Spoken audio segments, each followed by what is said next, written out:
everyone, welcome back to another video. If you're new here, I'm Vanessa and I make lots of bookish and writing related content.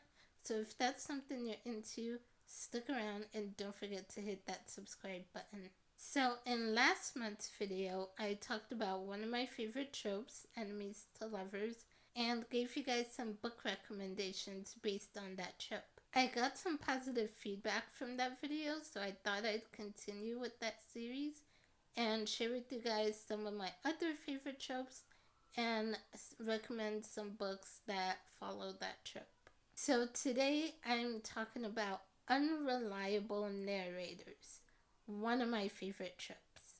Now this is hit or miss with some people. Some people love this trope, some people hate it.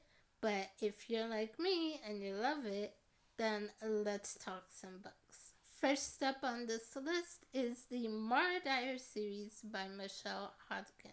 This is one of my favorite series, and this is about a girl named Mara who wakes up in the hospital after a tragic accident that left all her friends dead. And she has no memory of what happened that night her friends died. She starts having these weird hallucinations and nightmares, and some weird abilities start happening, and she can't figure out what's real and what's not, but she's trying to piece together what exactly happened that night and what's going on with her. I love this series, and it's a series I've been meaning to reread for a while now because it's been a few years since I read them, but I remember loving them. I flew through the books, and if you love Unreliable Narrators, then this is definitely one to check out. Next on the list is Archetype by M.D. Waters. This is another one where our main character Emma wakes up in the hospital with no memory of what's happened before. This takes place in like a futuristic dystopian sci-fi type of world, so it's pretty cool. I tend to have kind of a hard time explaining the synopsis of the story, so I'm just going to read you the Goodreads synopsis. Introducing a breathtakingly inventive futuristic suspense novel about one woman who rebels against everything she is told to believe. Emma wakes up in the hospital with no memory of what came before. Her husband Declan, a powerful, seductive man, provides her with new memories, but her dreams contradict his stories, showing her a past life she can't believe possible. Memories of war, of a camp where girls are trained to be wives, of love for another man. Something inside her tells her not to speak of this, but she doesn't know why. She only knows she's at war with herself. Suppressing those dreams during daylight hours, Emma lets Declan mold her into the happily married woman and begins to fall in love with them. But the day Noah stands before her, the line between her reality and dreams shatters. In a future where women are a rare commodity, Emma fights for freedom but is held captive by the love of two men, one her husband and the other her worst enemy. If only she could remember which is which. So, this was so good. I read this a few years ago. I read the first novel a few years ago, and I loved it. And it's a duology, and I never got around to reading the second book. So I do want to hopefully go back, reread the first one, and continue with the duology. Next up is Home Before Dark by Riley Sager. I love Riley Sager's books. I've read all 4 of them now, and I'm excited to read whatever he has next. I know he has a new one coming out this year. I'm definitely planning on checking it out. But this one, Home Before Dark, is actually my second favorite book of his, although it's slowly creeping its way to first place, I think. So for this one, I'm going to read you the Goodreads synopsis as well. And it says, "What was it like living in that house? Maggie Holt is used to such questions. 25 years ago, she and her parents, Ewan and Jess, moved into Banbury Hall, a rambling Victorian estate in the Vermont woods. They spent 3 weeks there before fleeing into the dead of night, an ordeal Ewan later recounted in a non-fiction book called House of Horrors. His tale of ghostly happenings and encounters with malevolent spirits became a worldwide phenomenon, rivaling the Amityville horror in popularity and skepticism. Today, Maggie is a restorer of old homes, and too young to remember any of the events mentioned in her father's book. But she also doesn't believe a word of it. Ghosts, after all, don't exist.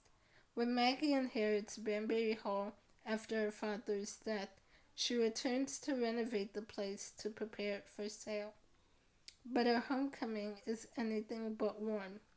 People from the past, chronicled in House of Horrors, lurk in the shadows, and locals aren't thrilled that their small town has been made infamous thanks to Maggie's father. Even more unnerving is Banbury Hall itself, a place filled with relics from another era that hint at a history of dark deeds. As Maggie experienced strange occurrences straight out of her father's book, she starts to believe that what he wrote was more fact than fiction.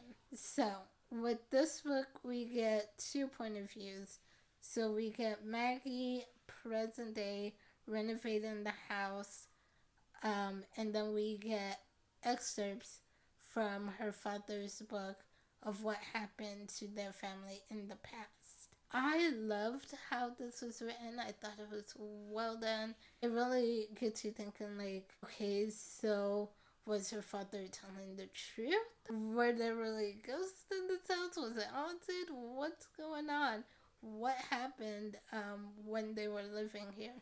So I think this does a great job at that, especially because it makes it seem like, from Maggie's point of view, that her dad did just make this all up to sell his book, and like maybe there's nothing with this house. But then when Maggie gets in there and starts renovating, we start to see some strange things happening in the house. And so we're like, okay, is this real? Is this not? What's going on?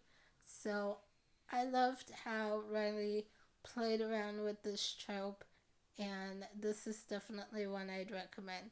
He has another book that also plays around with the unreliable narrator trope, but it might be a slight spoiler, so I'm not gonna say which book it is. But if you like his book, read all his books because they're all great. And like I said, Home Before Dark is my second favorite book, but I think, the more and more I think about it, I think it's kind of making its way to number one. Final Girls was my favorite of his, but that might be because it was the first book of his that I read, and I absolutely fell in love with it and wanted to read more of his books. But I'm like, find myself constantly thinking about Home Before Dark, and I read it a few months ago, and I already want to reread it again. So I might have to push it up to number one, but definitely check out Riley's books. Next on this list is The Girl on the Train by Paula Hawkins.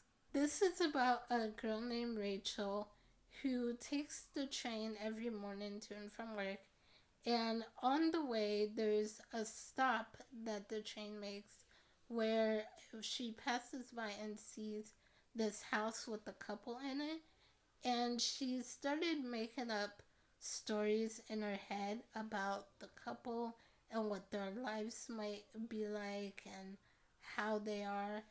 And so she starts coming up with these stories in her head.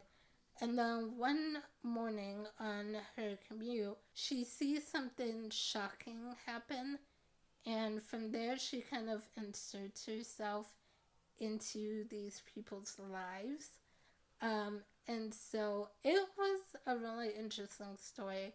I think, and what makes this a unreliable narrator trope is our main character, Rachel, is an alcoholic, so she does have blackout periods. So we're like, can we really trust what's going on right now? Can we really trust her point of view? So that's kind of what makes it Unreliable Narrator. This book was hit or miss with a lot of people, but I ended up enjoying it, so maybe you will too. Next is Don't Look Back by Jennifer L. Armentrout. This one is about a girl named Sam who disappears one night along with their best friend Cassie. Sam later ends up returning, but without her best friend and without any memories of what happened to them that night. Sam also doesn't remember much of her life prior to that night. So she's trying to piece together what happened and trying to piece her life back together.